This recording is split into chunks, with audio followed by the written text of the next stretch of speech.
by switching to a cooked diet or a whole food diet, the level of pain goes down dramatically.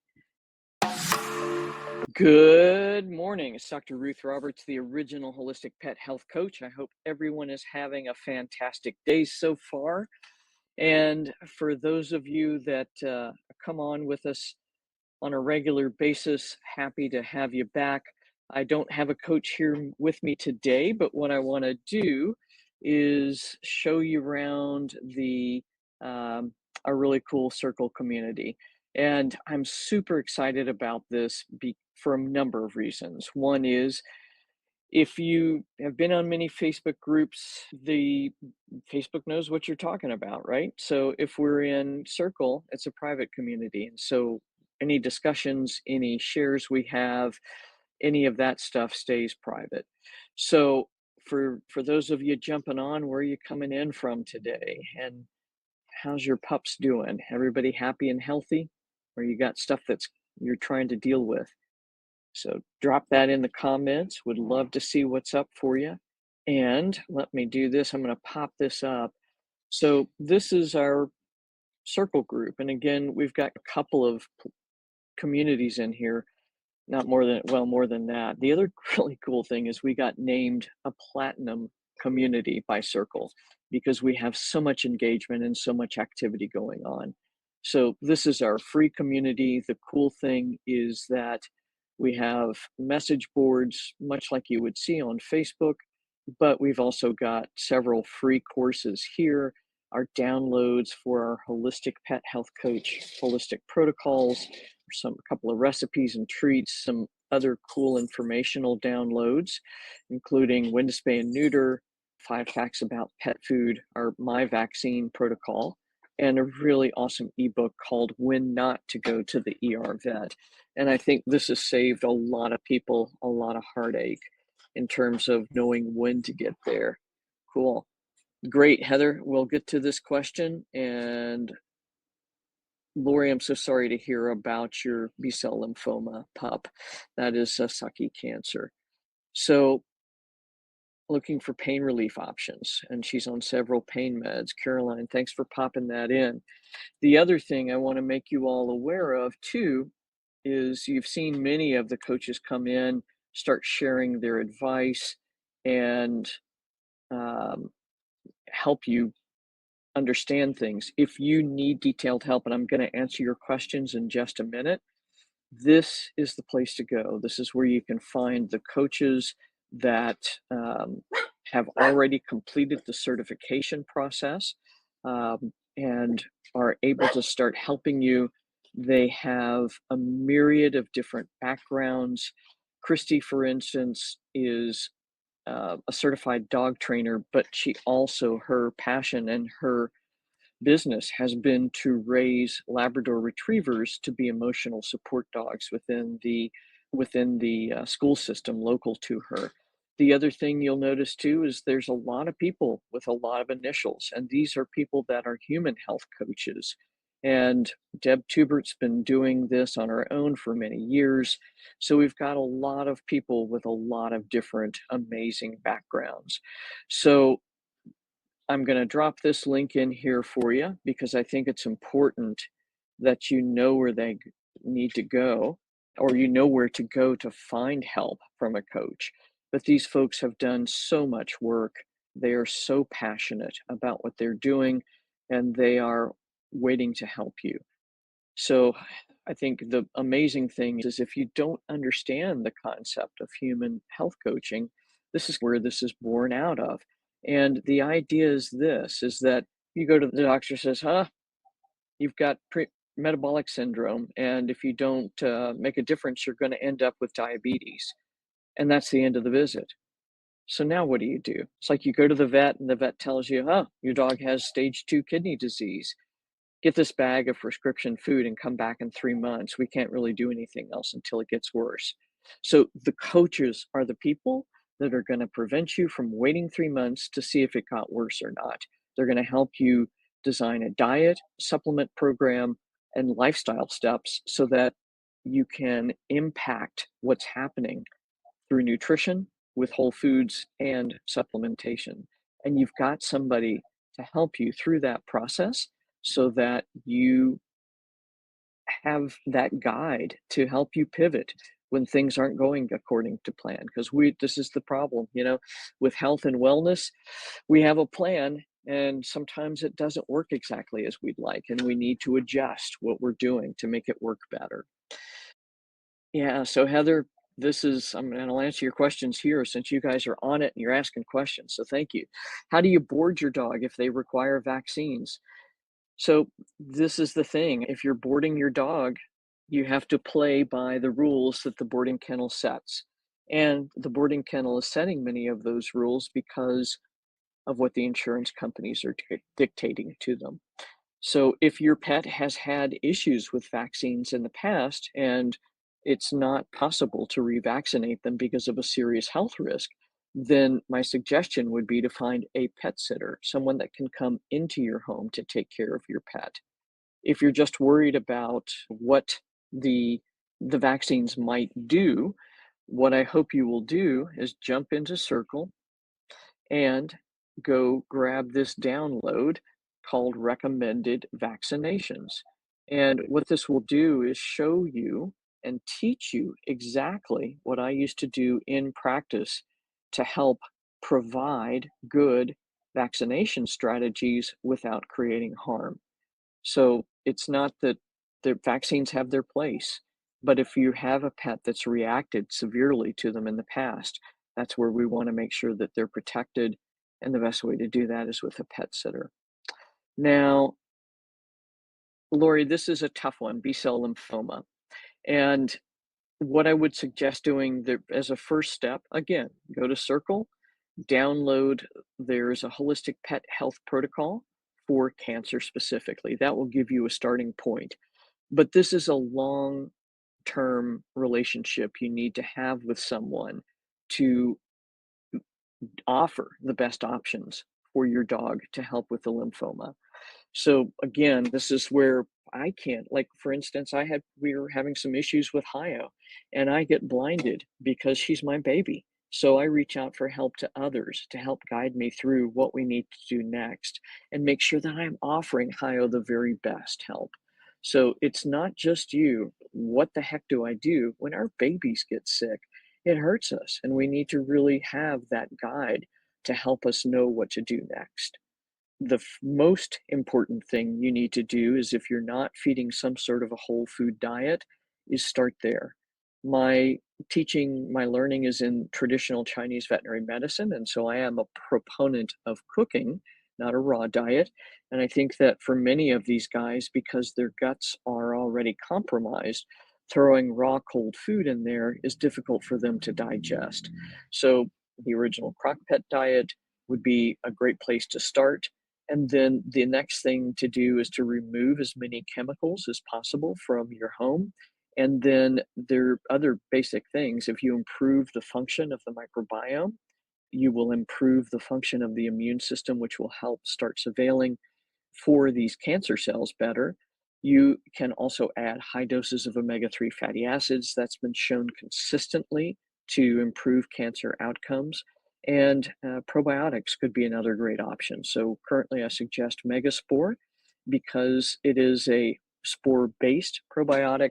The goal is not to use it to build a new microbiome, but rather to provide the infrastructure so that the microbiome, the good guys in the microbiome, can thrive and prosper.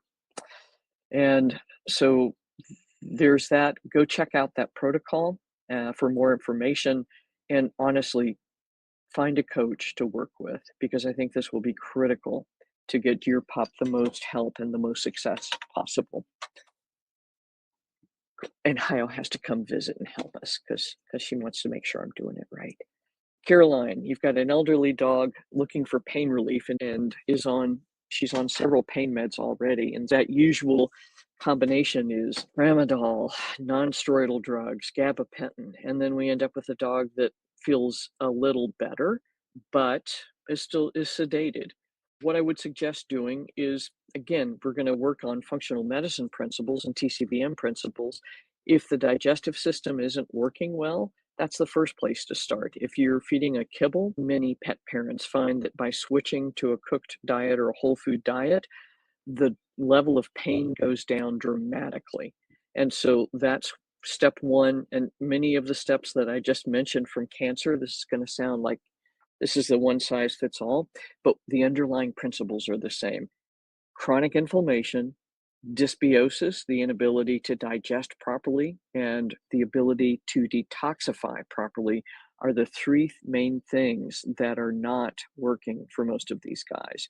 So it's critical that you get these steps under control and then see where you are. One of the other most amazing things that we've come across recently is pulsed electromagnetic frequency mats, actually. And there's a company called PEMF we have partnered with.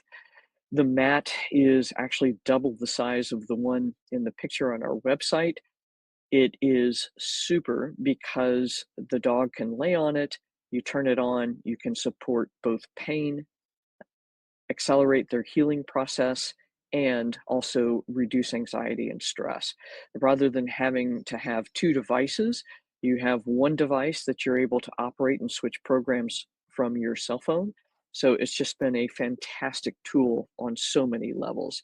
So for these older dogs, I think I would start with the pain relief programs. And then once you see improvement, then I would throw in accelerated healing at least a couple of times a week to help keep things healing and also to prevent other issues from popping up. Now, Heather, we do indeed have a supplement called Holistic Total Body Support. And Erica's dropped some links in there for Holistic Total Body Support and then the Pet's Daily Wellness Formula. Now, the differences between these two products are there's just one, and that is that Holistic Total Body Support contains pork and beef glandulars to support the entire endocrine system, whereas the Daily Wellness Formula does not. And I developed this because we see so many pets with food sensitivities. It was important to have a supplement that would balance a homemade diet without those proteins in it. So if you did need to remove pork and beef from the diet, you have that option. This is a heartbreaker. So, what is the reason that so many dogs are dying from low platelets? And these are otherwise young, healthy dogs. So, most likely, what this is going on is something called autoimmune thrombocytopenia. So, the $10 word for platelet is a thrombocyte because it helps with clotting. And so it, there's a myriad of reasons. And I hate to say this, but one of the underlying reasons isn't just the terrible kibble, the over vaccination, the pesticides that our dogs are having placed on them or are eating, the amount of toxins in the environment. It's because we're spaying and neutering them. If we think about that in terms of us, so for instance, and there's no studies really on the pet side about the effect of spaying and neutering, with the exception of one, which I'm going to circle back to in a minute. So the first, on the human side, if you are a woman age 64 or younger and the doctor says we need to remove both of your ovaries and they do this surgically, you have just taken 4 years off your life. That is how important hormones are in maintaining health. And this is in women that are already in menopause. So we're like, oh, the ovaries aren't doing anything, so let's just take them out. It turns out that shortens life for women by 4 years. So imagine we've spayed and neutered our dogs and cats by 6 months, 8 weeks in some cases. They've never had a competent endocrine system. Now, Dr. Michelle Kutzler at Corvallis at Oregon State, the Corvallis Veterinary School at Oregon State University, is a theriogenologist, and that means she studies breeding animals. So how she got into this tangent, I don't know, but I'm grateful. And what she found out is that spayed and neutered pets have luteinizing hormone levels, of 20 to 30 times of that of intact pets.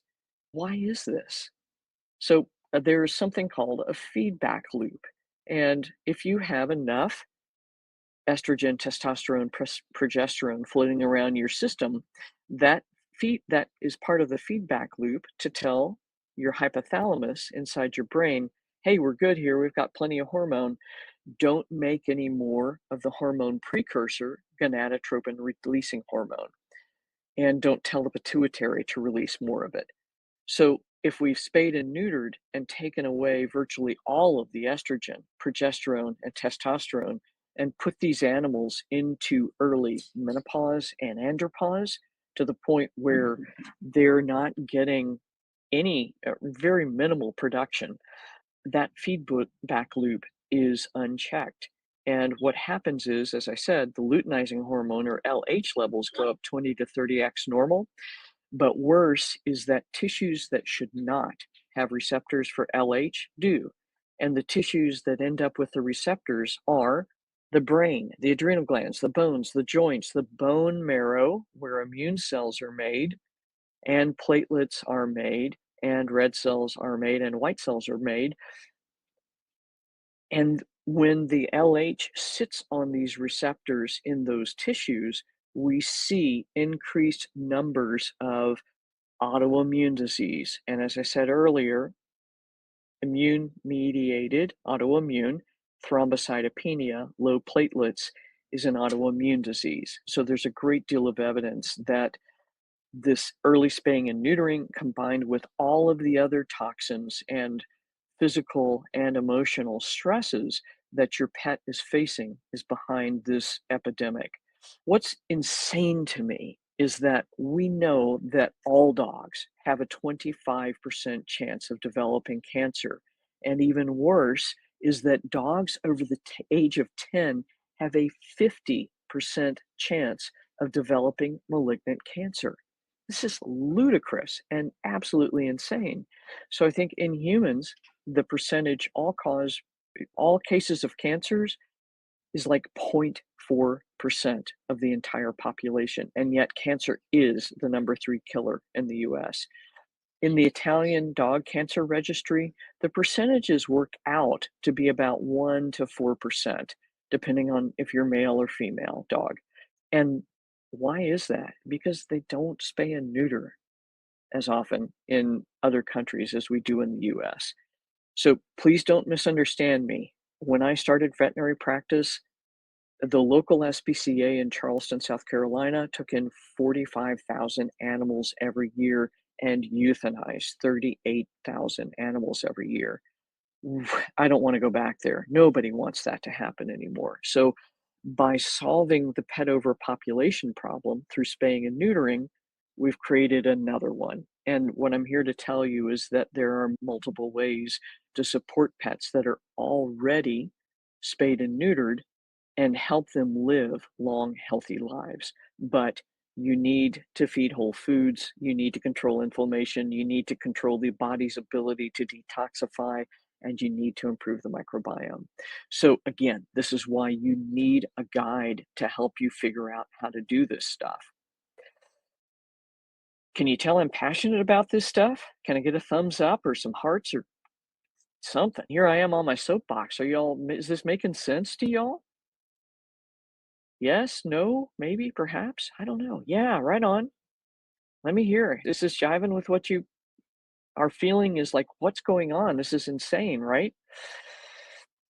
It is insane. It's absolutely insane. So, Allison, I'm gonna put this up. So you've got a 13-year-old Jack Russell Terrier, and I love these guys. They are so full of vigor and love. Yeah, this is so common. And what you're fighting is a really common problem, and it isn't. So now you think you have two problems, right? You have arthritis and diarrhea. You still have one problem that's causing the arthritis and the diarrhea, and that is leaky gut or intestinal permeability. So what we have been doing and what I've trained the coaches to do is to do a food sensitivity test with a simple at-home test that you just take saliva and hair and send that in. We get a report back on over 200 foods plus environmental chemicals. Amazing stuff. Our friends at Glacier Peak Holistics pioneered getting this test out to pet parents It is a bioresonance test. You will see people say, "Oh, it doesn't work because it's just energy," whatever, it works. And I have found it to be as effective as the Nutriscan test and the blood test for allergies. It's a great way to set a roadmap. From there, we go to developing a rotation and elimination diet based on 3 different recipes that are most likely to support your pet's gut by taking away the foods that are creating harm. And then there's several other things that we can do to help control this and help get things under control. Allison, again, this has been going on since 2019 and it is now 2024. So you've got 5 years of this going on in your 13-year-old Jack Russell's life. So those are the basic mechanics of how to start working with this. There's a course called Gut Instincts, The Guide to Natural Gut Healing. But honestly, work with a coach. This person can help you walk through the steps slowly so that things don't go too fast and create a worsening of the diarrhea and symptoms. And then also help you find the right things to support your dog so that it's not experiencing so much pain from the arthritis. So it's a tough one, and believe me, I feel your pain. So, Heather, I know you're cut out, but basically what I would suggest is pet sitting if your pet's not vaccinated. And then listen, this will be up here, so go back and listen to what I said earlier as well. Great. Lori, so cool. Yeah. Yeah, so all of the coaches have been trained to support with cancer. So go take a look on the page and see who makes sense to you. But they all have our basic protocols down. The other thing is too, is that every Monday they're on a call with me. So if they have questions about a particular client they're working with and a pet they're working with, they can ask me and we can really dial in the treatment.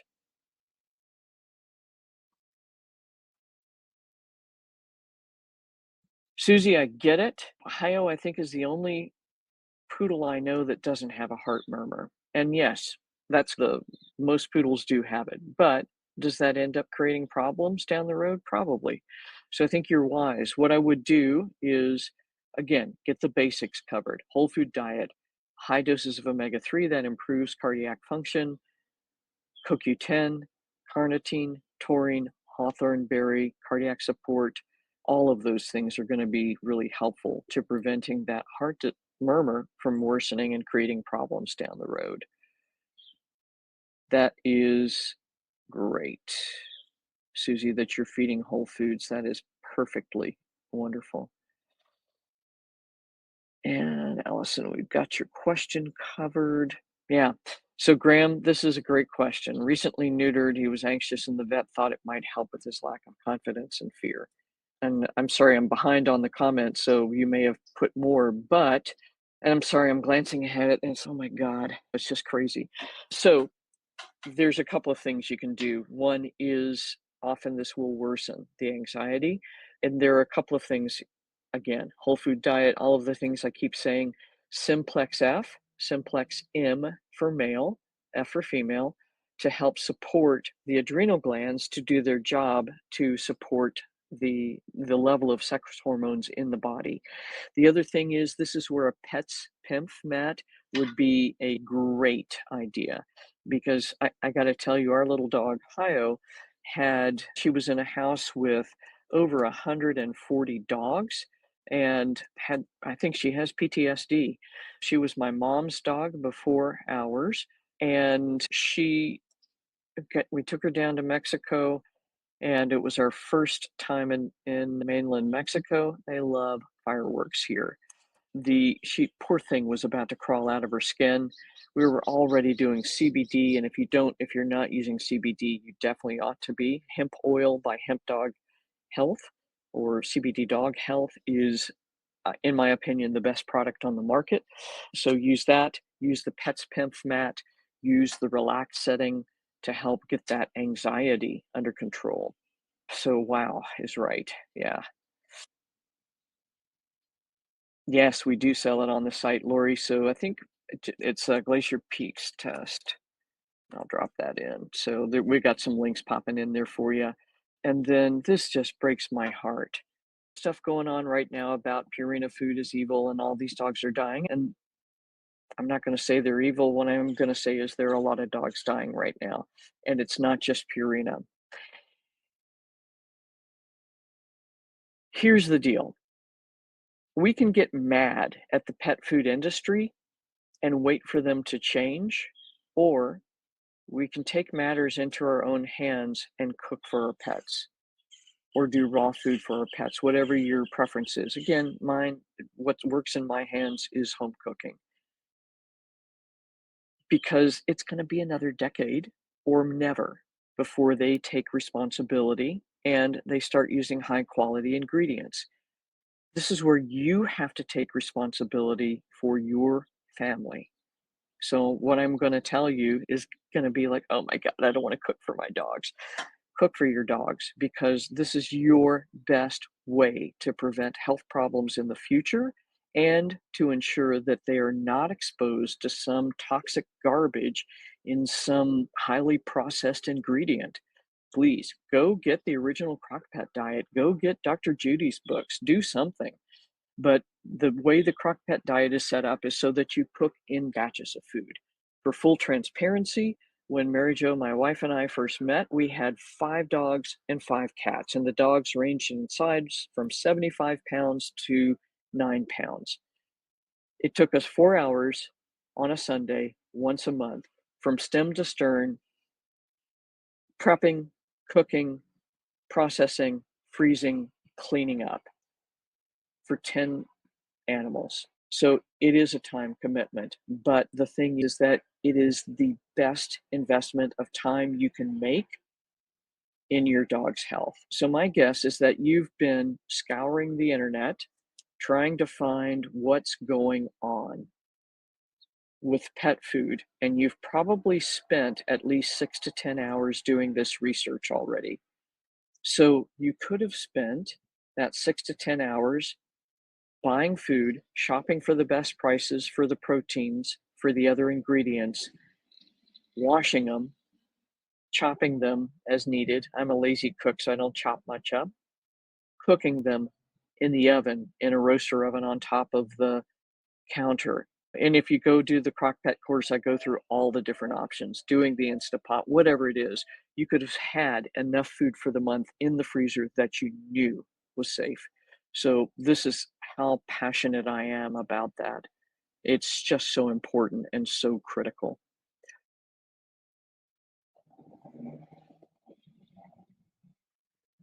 Right, Susie, I think I got that.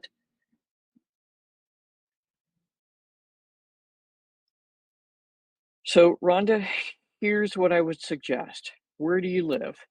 Go to Google and Google incidence map of heartworm disease. Look where you live. Are you in Florida? Are you in Memphis, where the highest rates of heartworm disease occur? And are you in South Carolina? Then what you might consider is using the least amount of stuff in it, heartworm prevention, usually an ivermectin based or moxidectin based, so Interceptor, or one of the generics for HeartGuard that doesn't have all the plus stuff in it, and use it every 45 to 60 days. When you do it, that drug stays in your dog's body for about 24 hours, and it is killing everything from 45 days ago and up to that current day. Then the next day, start milk thistle. And there's some dosing guidelines in our protocols that you can get downloaded from Circle. So just go check that out. There is a very rare number of dogs that can't tolerate that schedule. And the other thing to remember is that once it's consistently below 55 degrees at night, the larvae of the heartworm cannot mature in the mosquito to be passed on to your dog. So that really drops your frequency down to 9 months of concern, even in the Southeast, except for maybe Florida, in terms of heartworm prevention. And then you're dosing every 45 to 60 days. So that means you're going to give a total of about 4 to maybe 5 doses per year.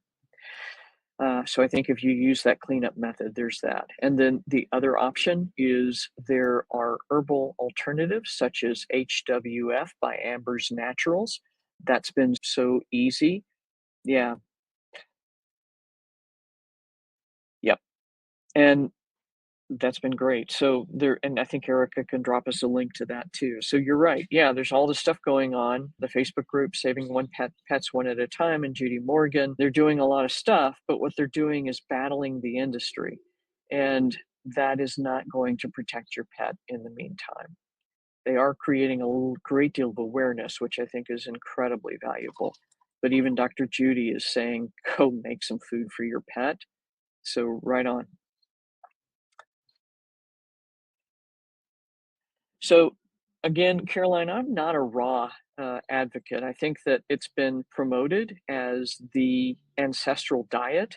But if you really look at how dogs evolved with us, Neanderthals were cooking 50,000 years ago. Homo sapiens showed up around 50,000 years ago. Neanderthal were already cooking.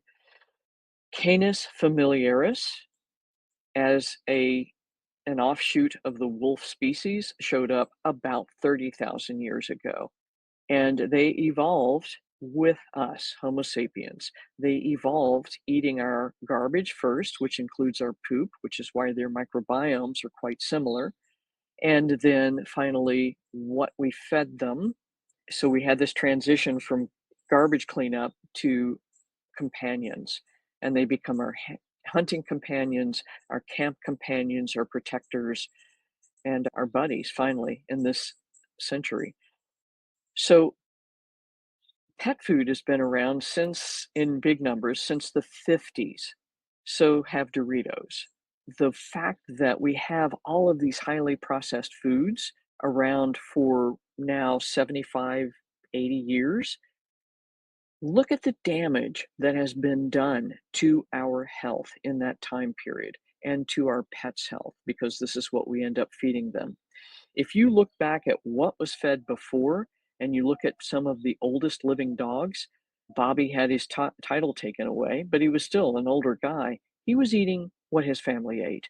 In Portugal, he was eating fresh vegetables that were boiled, and I got this out of Rodney Habib's mouth, and whatever proteins were left over.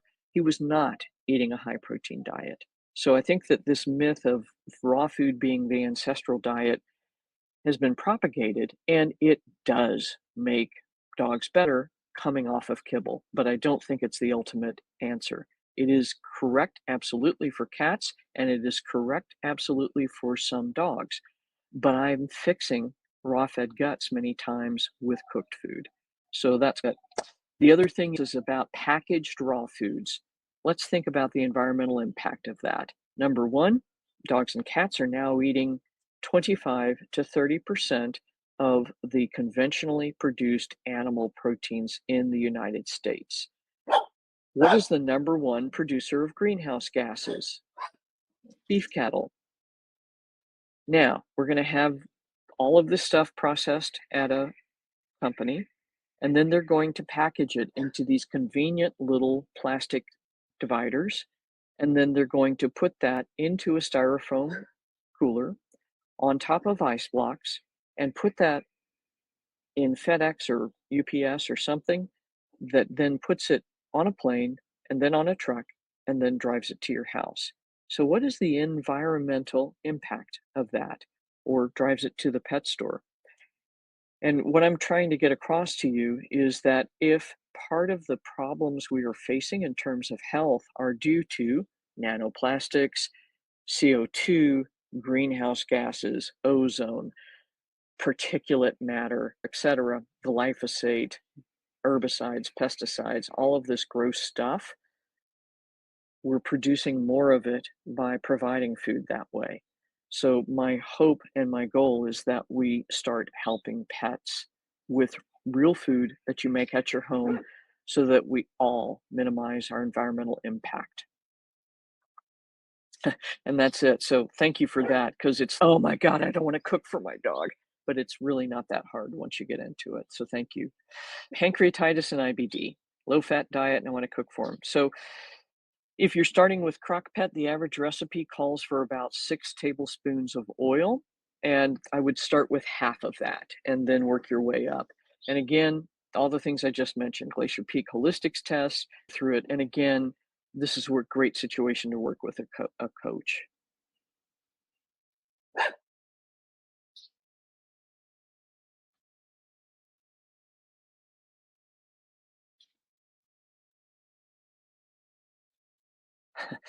So, I'm not sure who this is, and great that you're in the certification program. So we've got coaches in here asking questions too, because we're all learning together, right? If his lipstick, meaning his penis never came out, and maybe he's simply too young yet, and that's okay. And if he's peeing everywhere, then what I would do is make sure he doesn't have a urinary tract infection or crystals in the urine, because that can create symptoms of urinary tract infection. So it's uncomfortable, it hurts when they pees, all of that good stuff. So check it out. And Jen, great to meet you, and great Rena that is helping you. So TOCPD is balanced to the latest AFCO standards plus in the vitamins and minerals that I believe are getting depleted faster due to stress. So B vitamins, zinc, selenium, that kind of stuff. It's for full transparency, I use Animal Diet Formulator, the professional plan, and balance it, including using holistic total body support. Jamie, I'm so sorry. This cancer epidemic is just so frustrating. So you're using the monoclonal antibody to treat the cancer plus CBD dog health, which is perfect, and vitality mushrooms. That's great. Often anal carcinoma, so it sounds like it is indeed that the malignant version does stay local. So this is where I would use something like, oh crikey, it's not Soothe. I'm sorry, I'm blanking on the name. It's the R salve that Angela developed. Crikey, let me just look it up because I'm blanking. Uh, Remedy, there we go. So this is a situation where you could use either Soothe or Remedy. And because of the location of this thing, I would start with Soothe because we want it, because it's in a delicate and potentially uncomfortable spot.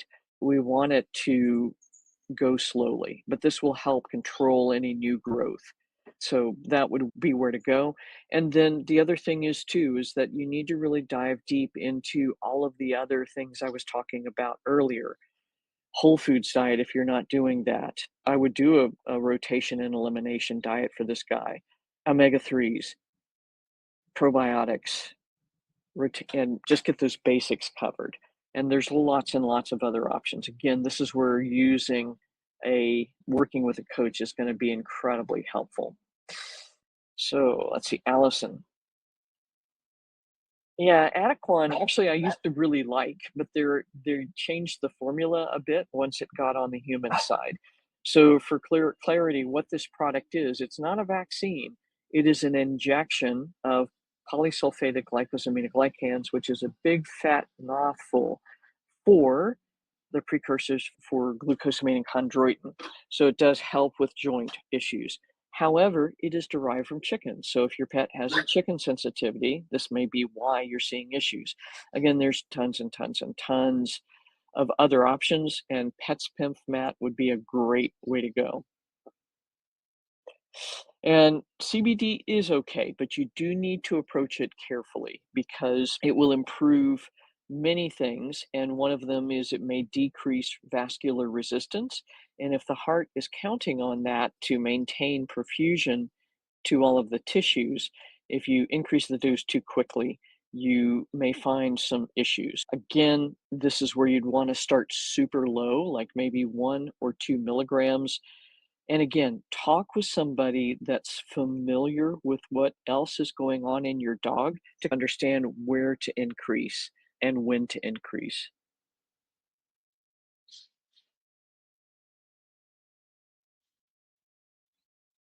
Yeah, so Chantel, that's great that you're cooking. That's amazing. And I think actually Hillary does more of a raw approach. And so the original Crock-Pot diet, I developed this back in 2006.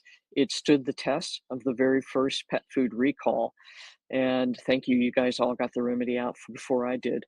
But there's so much out there and there's a way to do it easily. So Maggie, thank you. And I loved spending time with you in the program. Maggie is one of our other certified holistic pet health coaches. She is a groomer as well. So she gets what you guys are seeing. She's seen this in her clients when people come in with healthy young dogs and a few years go by and they look like they're 12. It's terrible. So that's part of Maggie's passion for coming in there. Plus, she has the most challenging breed, the pugs. So she's your pug lady. HMT tests are fantastic. So Dr. Ava Frick, if you're not familiar with this, is offering it through CheckPup. I think I'm saying that right, checkpup.com. She's going to be coming in and doing some teaching for both the pet parents and continuing education program for our certified coaches. She's got some suggestions, but this is again where I would work with a coach. We've gone through some basics on using that test to help adjust the mineral intake in your dog, and it's some amazing stuff. And Allison, I think that I've heard some people say this, but in most of the functional medicine folks, I think that they get used together because they can actually improve things together. So I don't know that I would separate them. The other difficulty is too in separating things out. It just makes it hard to get things to get things administered and into the dog efficiently. But I personally, I use them together, and if I don't get as good a mineral absorption. What I think you do need to do with calcium is make sure that you have some sorts of vitamin D on board, whether that's in the food, in a mushroom product, which is D2, but it does convert to D3, or a straight up supplement of D3. So I think that's where they work better together. Now, let's see. We've got a couple more minutes, and yes, Maggie, we'll send you the pugs. You love them. And y'all, this is so much fun. I'm so happy you guys are jumping on here with questions. This makes life really fun for me. So let me do this. I'm going to add this screen. Actually, I'm going to answer this one more question from Laura because this is an interesting one. If you have a good surgeon, it won't. And it will not be disfigured, is what I should say. One thing you could consider trying in the meantime, because topicals need to be very safe and non-irritating because it is going to get in the eye. So you might consider like a drop of Heal by Hemp Dog, and that has been really successful in helping to alleviate many irritations in the eye itself, and it may help reduce the size of this mass as well. So that would be a consideration, Laura. Add to stage. There we go. Boom. So just want to jump back over to our circle group and welcome some folks in. So Geneva, great to see you. What a doll baby Wally is. So 2 weeks into your life, 18 and a half years old. That's amazing. So good on you. So I think you'll find the answers you're seeking here. And Carla, welcome. So I think we can get you some options. We just talked quite a bit about cancer and arthritis and really prevention. Ladies, good on you for knowing that's really the way to go. Um, so again, the prevention is supporting the body because our pets are spayed and neutered, supporting the body with something like Simplex F, Simplex M, something to support the sex hormones that are not being made anymore in great abundance. And then again, support the microbiome, support the body's ability to detoxify, and support the body's ability to control inflammation. And by doing that, so for instance, all of my dogs in the last 10 years have lived to be at minimum 12. I did have Brittany Spaniel Sam Ham that we adopted at 8, who unfortunately developed a brain tumor at the age of 12 and left us very soon. But the rest of the dogs are living to be 16, 16 and a half. with this idea of preventing problems from being an issue. So, welcome, Carla, sled dogs. This is amazing. Right on. And I'm so excited. We would be so delighted to have you in the holistic health, pet health certification programs, Crystal. What cuties. Great. And Claudia's just started the program on your doggy vax dilemma. And this is a big one. So, again, yeah, wow.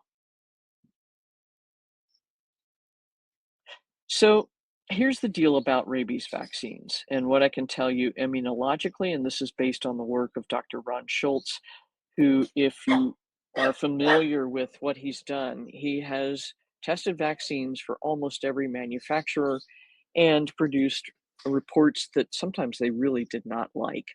So what I would say is this: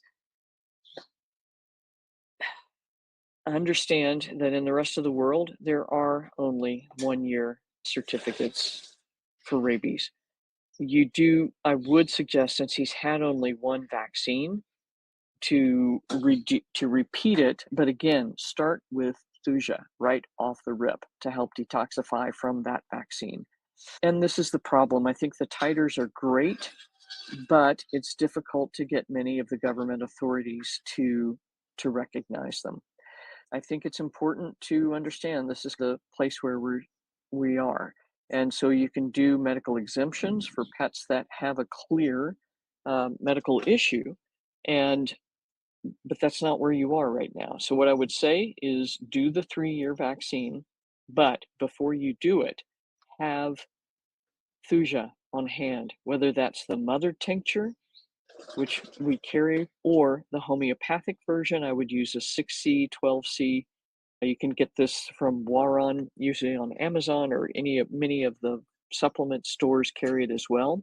This is a super, super good way to prevent both the short-term and the long-term side effects and reactions.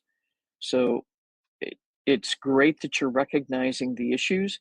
The other thing that I want to put out there to you is that we need to be mindful of the amount of garbage that we are all experiencing every day and that our pets are experiencing every day. So we know, for instance, and this is a heartbreaking statistic, in 2021, there's a group that's been analyzing human placentas for the visible presence of microplastics. And they started doing this probably a decade ago and probably a bit longer. But in 2021, 100% of the placentas they examined contained microplastics.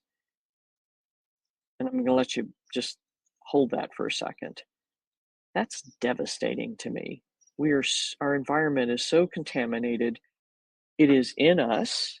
We are eating it in our food. The more processed your food is, the more plastics it contains.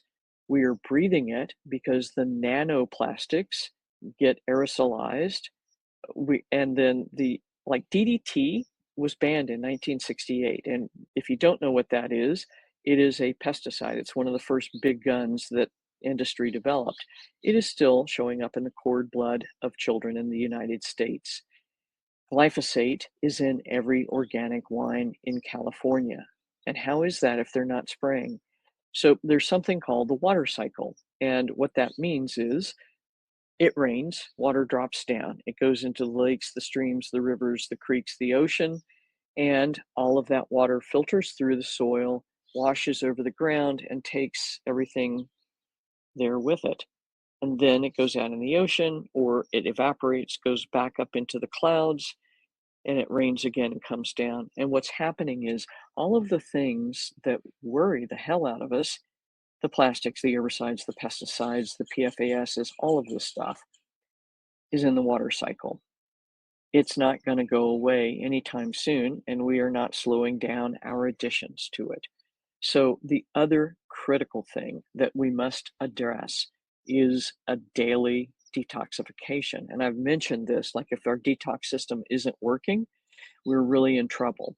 But it is absolutely critical to make sure that we have good absorbance, fulvic acid, humic acid, and we've got some exciting news coming up about how you can work with a coach to really get your pet on a high quality detox program.